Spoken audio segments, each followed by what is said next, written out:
गौदोहन बंद कर दिया। बाल्टी में दूध लेकर के चली और उस बाल्टी के दूध को महाराज जमीन पर यही फैला करके चल पड़ी। सोचने लगी अगर मैं रास में ऐसे जाऊंगी तो मुझे इस दूध की चिंता रहेगी, कहीं बिल्ली ना बिगाड़ जाए, कहीं दूध में कुछ पड़ ना जाए। रास का पूर्ण आनंद लेने के लिए दूध को जमीन पर बिखरा करके दौड़ पड़ी। सारी गोपियां दौड़ी भागी चली जा रही हैं। एक गोपी के पति ने एक गोपी को रोकने का प्रयास किया, ले जा करके कमरे में बंद कर दिया। गोपी ने कहा कोई बात नहीं, आपका इस शरीर पर अधिकार है, लेकिन मेरी आत्मा को आप जाने से नहीं रोक सकते। कमरे में बंद किया, ध्यान की स्थिति में आई और अपनी आत्मा को महारास में भेज दिया। देह पड़ी रह गई।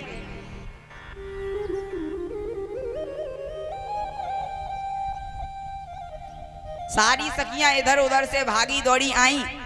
अर्धरात्रि के समय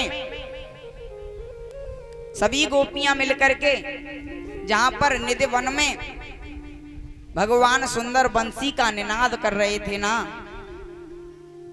वहीं पर भगवान को चारों तरफ से घेर करके खड़ी हो गई। भगवान थोड़ी देर बंसी बजाते रहे।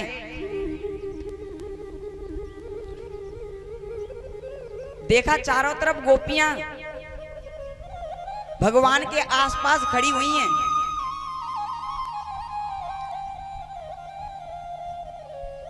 भगवान ने थोड़ी देर के लिए बंसी को बंद कर दिया और जैसे ही बंसी को बंद किया,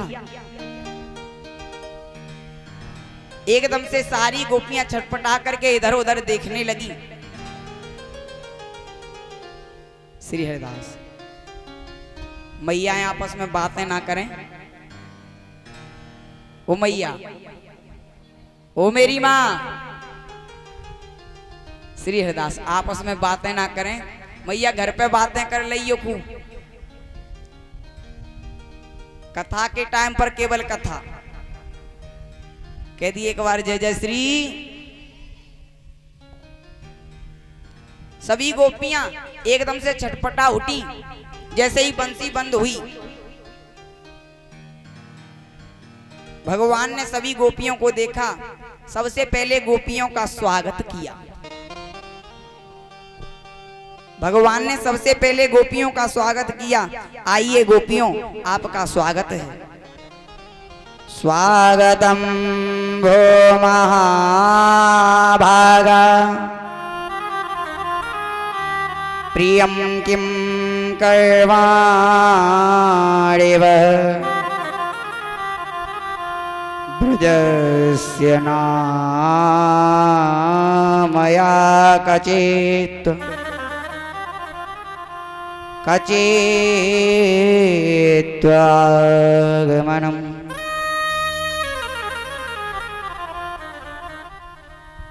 अहोम अहोम महाभाग स्वागतम। आइए आइए, आपका स्वागत है। लेकिन आप किस कारण से यहाँ पर आई हो, जरा बताना।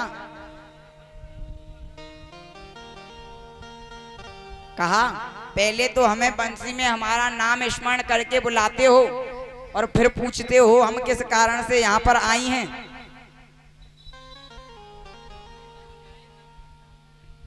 पहले तो हमारा नाम लेकर के आपने हमें बुलाया, अब पूछते हो हम क्यों आई हैं, हमारा क्या कारण है आने का। कहा मैंने तुम्हें कब बुलाया। आधी रात पर बंसी बजाया और हमारा नाम लेकर के हमें बुलाया, अब पूछते हो कि मैंने तुम्हें कब बुलाया और किस कारण से आई हो।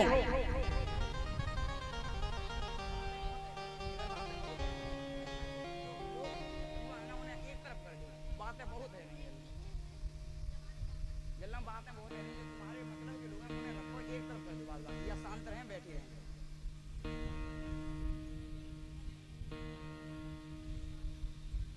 बोलिए वृंदावन बिहारी लाल की जय। कह दी एक बार जय जय श्री। तो मैं निवेदन कर रहा था, उसी समय भगवान कन्हैया ने कहा, गोपियों, पतिव्रत धर्म में बहुत बड़ी शक्ति होती है और एक पतिव्रता नारी को इस प्रकार आधी रात के समय अपने पति को छोड़ करके नहीं आना चाहिए। अपने पति की सेवा करना चाहिए। आधी रात का समय आप अपने पति को यहां छोड़ करके आई, आपने अपने पतिव्रत धर्म को नष्ट कर दिया। पता है गोपियों, एक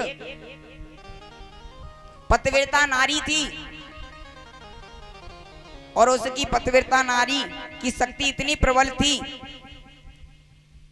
कि एक दिन वो पतिव्रता नारी अपने पति की सुंदर चरण सेवा कर रही थी और उनका छोटा सा बालक वहीं पर खेल रहा था। पास में ही महाराज तेजी से अग्नि जल रही थी और पता है उस समय वो चरण सेवा कर रही थी। दिखाई दे रहा था बच्चा खेलते खेलते अग्नि की तरफ जा रहा है, लेकिन मन में विचार किया, अभी मैं पति की सेवा कर रही हूं, यदि मैंने छोड़ दिया तो मेरा पतिव्रत धर्म नष्ट हो जाएगा। देखते देखते वो बालक अग्नि में चला गया।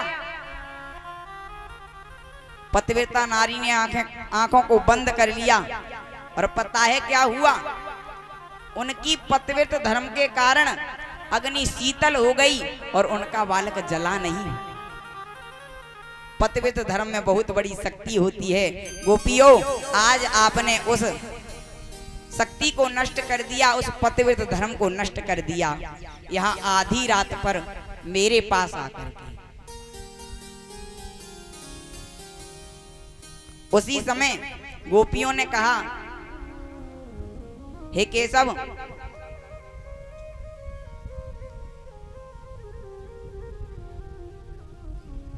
एक दृष्टांत हमारा सुनिए।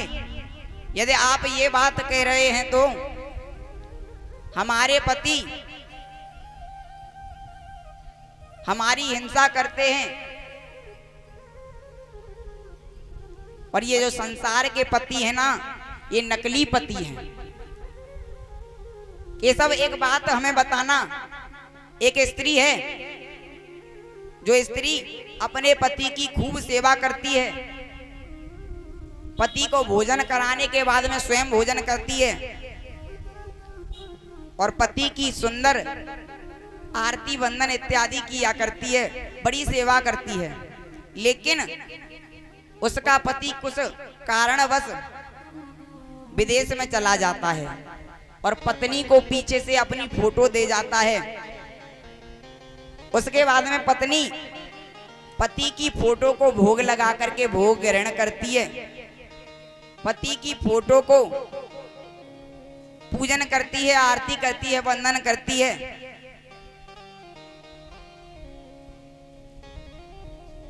एक दिन क्या हुआ, वो स्त्री अपने पति की फोटो को भोग लगा रही थी और उसी समय उसका वास्तविक पति लौट करके वापस आया, दरवाजे पर गेट बजा रहा है। अब केशव एक बात बताओ, उस स्त्री को क्या करना चाहिए? फोटो के सामने भोग लगाना चाहिए, आरती वंदन करना चाहिए, या फिर बाहर खड़े हुए पति के लिए दरवाजा खोलना चाहिए? उसी समय कन्हैया ने कहा, गोपियों, जब उसका वास्तविक पति द्वार पर आकर खड़ा है तो फिर उसे फोटो की पूजा नहीं करनी चाहिए, जाकर के पति के लिए दरवाजा खोलना चाहिए। गोपियों ने कहा, बस केशव, हमने भी यही किया है। ये संसार के पति जो हैं, इस शरीर के पति हैं, नकली पति हैं और आप जगतपति हैं, जगदीश्वर हैं। आपने बंसी का निनाद किया, हम दौड़ी चली आई। वो केवल एक तस्वीर मात्र है। आपने बंसी को बजाया, हम दौड़ी चली आई। हमने भी वही किया है। कहा गोपियों कोई बात नहीं। आज उसी समय सारी गोपियों की इच्छा को जानते हुए मेरे प्रभु ने सुंदर महारास का आरंभ किया।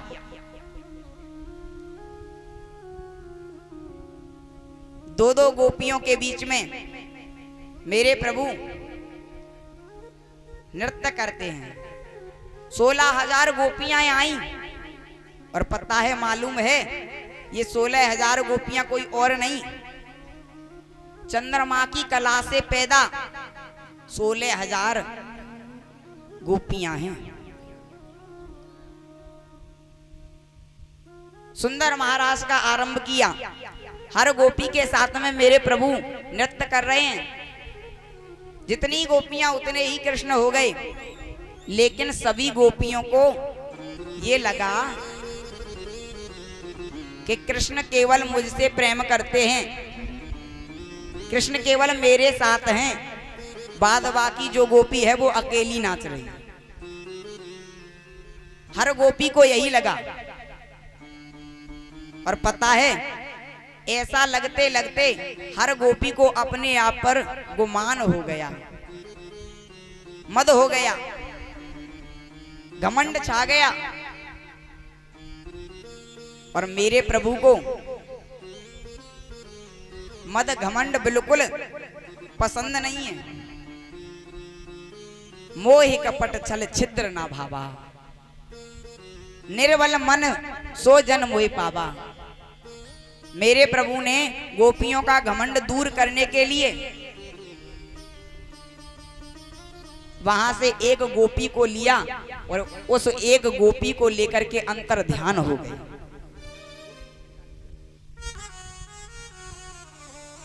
उस गोपी को लेकर के अंतर ध्यान हो गई। और पता है, एक गोपी यहां पर नाम दिया है, भागवत जी में कहीं पर भी राधा नाम नहीं दिया, राधा नाम नहीं आया है भागवत जी में कहीं पर। और सबसे बड़ी महिमा राधा रानी की ही है, लेकिन कहीं पर भी राधा नाम नहीं आया।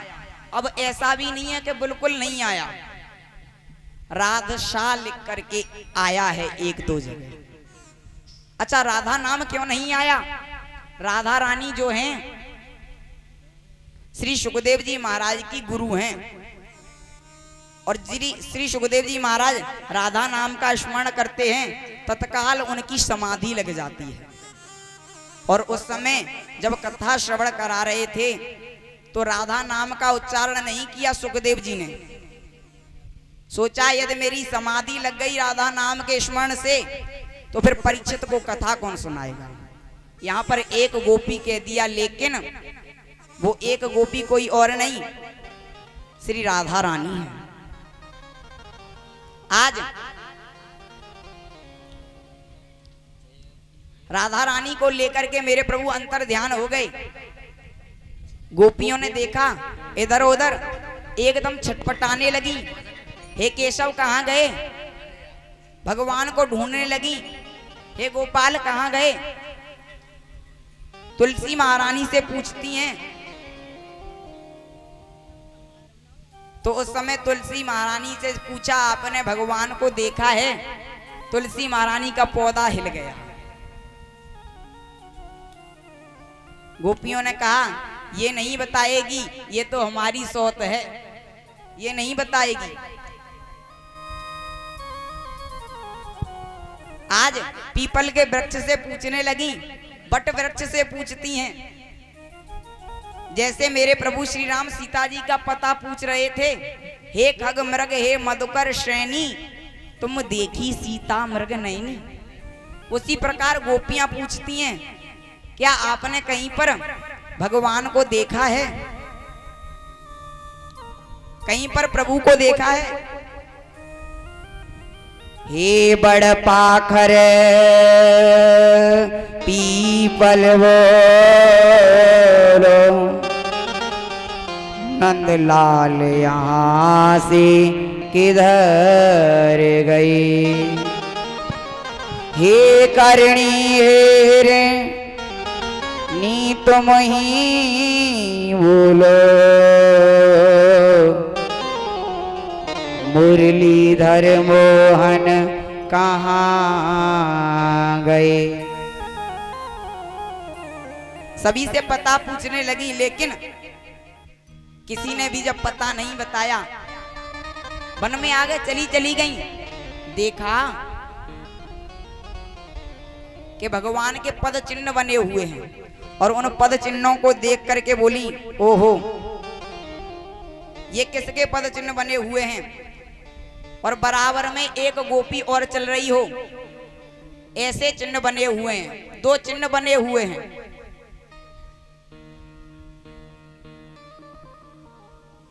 गोपियों ने सोचा वो कितनी भाग्यवान गोपी है जिसके पद चिन्ह बने हुए हैं। भगवान सबसे अधिक प्रेम तो उसे ही करते थे ना, जिसे लेकर के गए। कस्यापदानि चेतानि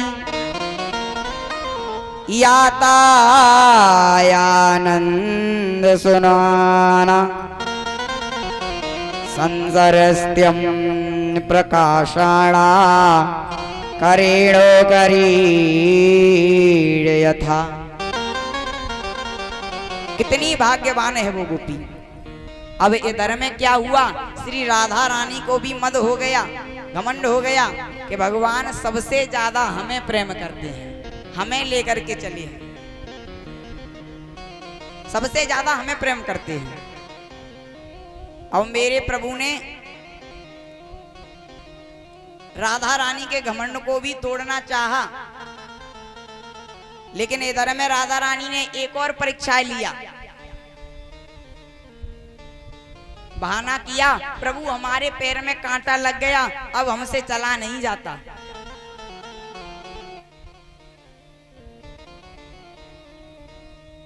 प्रभु ने राधा रानी को गोदी में उठा लिया।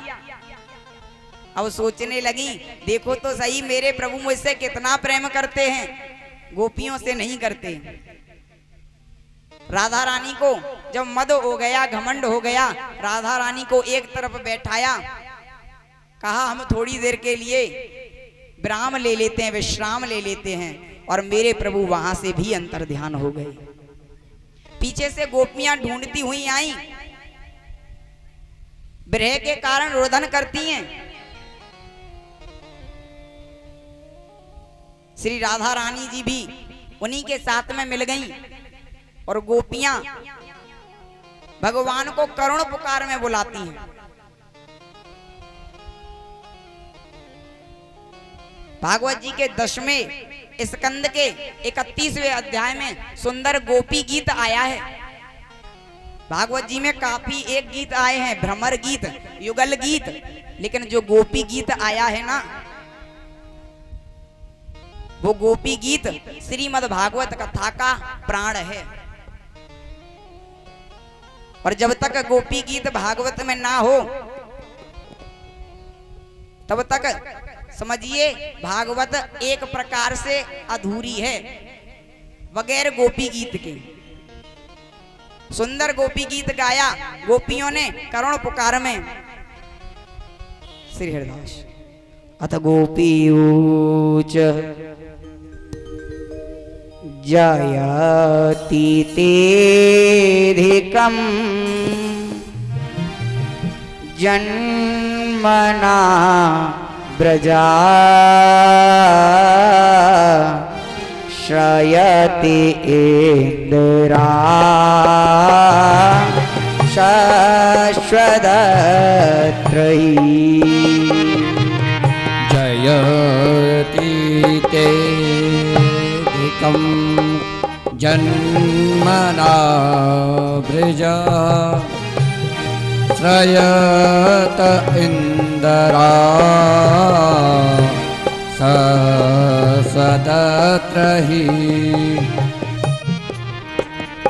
जयति तेधिकं जन्मना व्रजा श्रयते इंदिरा शाश्वतत्रयी तयत् दृश्यता तेच्छुतावका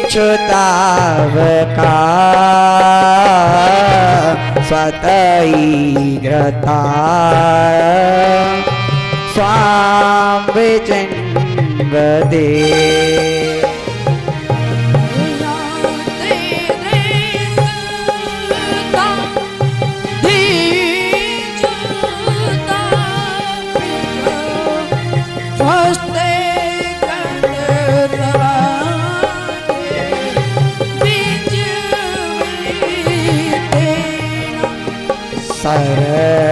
शरदोदाशये साधुजात तसज सासयी श्रीमृषादृशा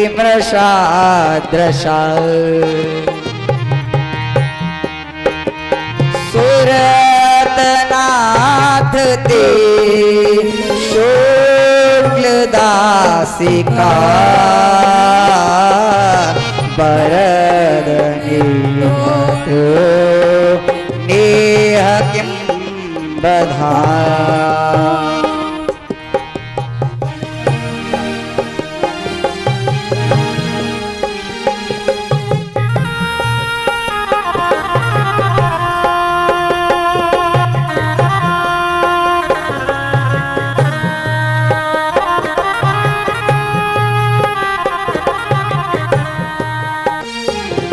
जयति तेधिकं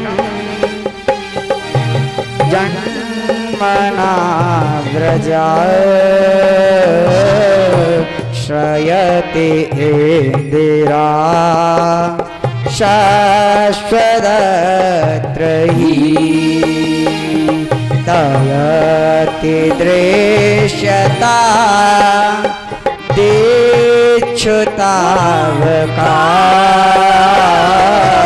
सत्वैग्रता विचिन्वते शरदोदाशये त्वां विचिन्वते। सुंदर गोपी गीत का कर्ण पुकार में गायन किया। प्रभु ने गोपियों की पुकार को सुना और सुन करके मेरे प्रभु पुनः प्रकट हुए, प्रत्यक्ष रूप से आकर के दर्शन दिया। प्रकट हुए गोपियों के बीच में, गोपियों का मद मर्दन हुआ, सुंदर महाराज का आरंभ किया।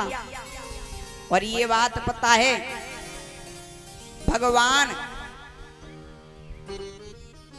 कैलाश पर्वत पर भगवान भोले भूतनाथ की पत्नी मैया उमा को पता चली और मैया उमा सुंदर महाराज का आनंद लेने के लिए चली। उसी समय भोले बाबा ने पूछा, देवी आप कहाँ जा रही हो? बताया, आज हमारे प्रभु, आज हमारे स्वामी वृंदावन में निधिवन में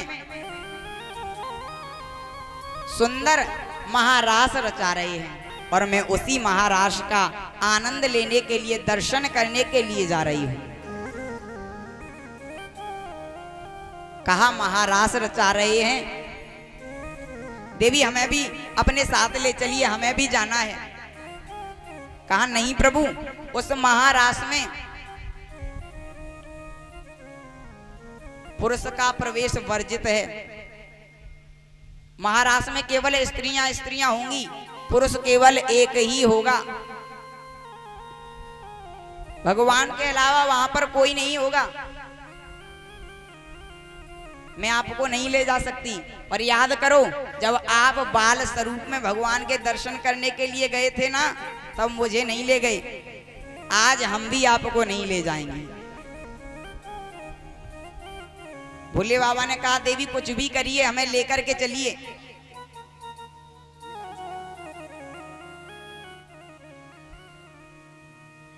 कोई बात नहीं, हमें भी स्त्री बना लीजिए, लेकिन हम भी महाराज में आपके साथ चलेंगे। कहा तुम्हें स्त्री बना लें, लेकिन कैसे?